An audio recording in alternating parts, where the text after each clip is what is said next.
welcome back to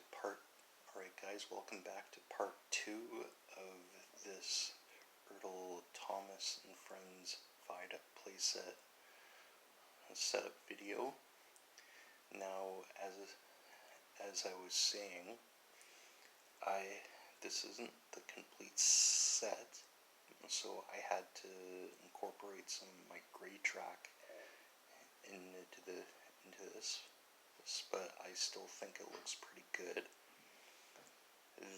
This viaduct playset was actually introduced in 2002, a year after ertl discontinued in the US market. So this was only available in the UK, but I am very happy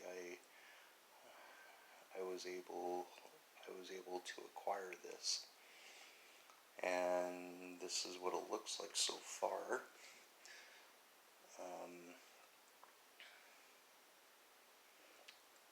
I don't know how I'm going to add this to my track layout, but I will think of something. And yeah. Anyways, thank you for watching this video. If you enjoy this content, please hit a like and subscribe, and I will see you all at the next video. Okay, till next time, guys.